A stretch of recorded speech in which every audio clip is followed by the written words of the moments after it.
Samantala, tiniyak ni Pangulong Ferdinand R. Marcos Jr. na puspusan ang hakbang ng kanyang administrasyon para masiguro ang sapat na supply ng tubig at kuryente sa bansa. Ang detalye sa Balitang Pambansa ni Clazel Pardilla ng PTV Manila. Puspusan ng administrasyon ni Pangulong Ferdinand R. Marcos Jr. sa pagtatayo ng mga dam at flood control project. Layo nitong saluhin at iimbak ang tubig mula sa ulan na magagamit sa panahon na kinakailangan gaya ng tag-init. Kabilang narito ang pagpapatubig sa mga consumer, irigasyon sa mga sakahan at panabla sa baha tuwing malakas ang ulan o bagyo. Panay ang patayo po natin ng mga dam. Panay po ang patayo natin ng mga flood control project dahil nagbabago po ang panahon. At marami pa tayong kailangan gawin. Dahil ngayon, napakabigat.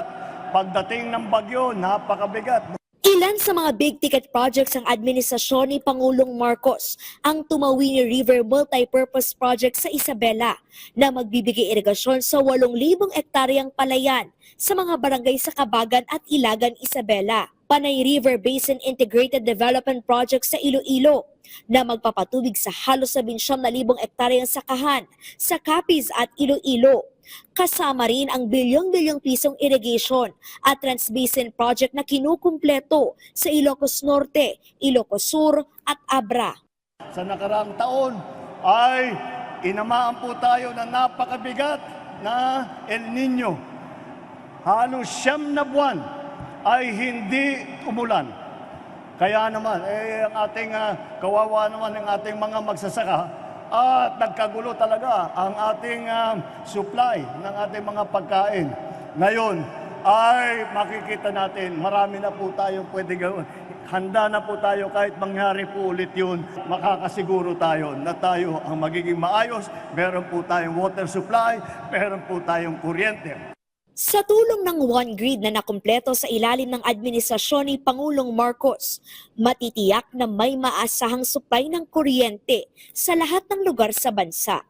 Ang buong Pilipinas ngayon, kung may lahat ng kuryente ay dumadaan sa isang grid lamang. Dati putol yan sa Mindanao, putol yan sa Negros, putol yan sa Luzon.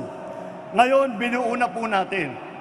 Gamit ang iisang power grid, mapabibilis ang paghahatid ng kuryente mula sa mga lugar na may surplus o sobra ang kuryente patungo sa mga lugar na may kakulangan ng enerhiya. Mas mapababa rin ang gastos dahil nababawasan ang pangangailangan ng gobyerno at consumer na magpatayo ng power plant sa bawat rehiyon. Mula sa PTV, Clazel Pardilla, Balitang Pambansa.